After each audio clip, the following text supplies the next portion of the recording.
resort po ako nagtatrabaho nung mangyari yung pagpatay kay Mrs. Jocelyn Santos. Asan po kayo nun eksakto? At anong ginagawa ninyo? Nandun po ako sa may garden malapit sa beach. Tinitipon ko po at tinatapon yung mga basura. Isa po kasi sa mga trabaho ko yon doon sa resort.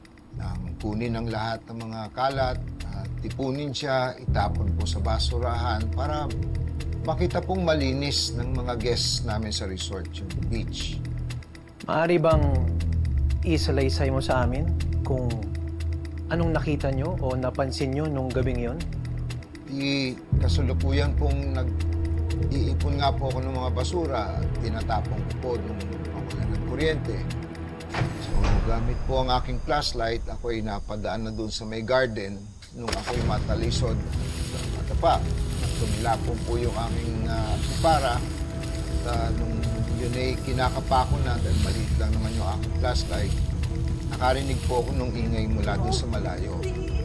Nakita ko sa malayo, doon sa may batuhan, si Mang Joy po, may kasamang tao, kapangibabaw sa kanya, hawak ang kanyang ulo, paulit-ulit po na inuuntog yung ulo niya sa bato.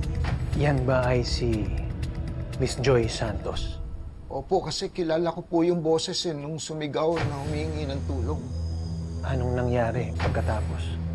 Nung kinakapa ko na nga po yung aking antipara, may narinig naman po akong ibang boses na patawid, naglalakad.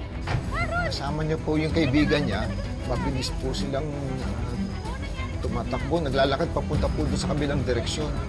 Pero nakikita ko pa rin po yung mga tao doon sa may batuhan.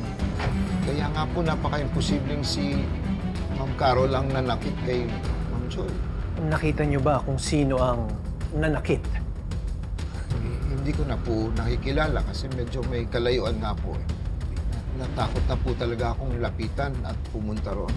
Kasi baka naman ako ang pagbalingan ng tao, saktan niya ako o baka patayin. Attorney, do something. Nagsisinungaling yung taong yan. Don't panic. Akong bahala sa kanya. Hindi yun makakapagsinungaling sa akin.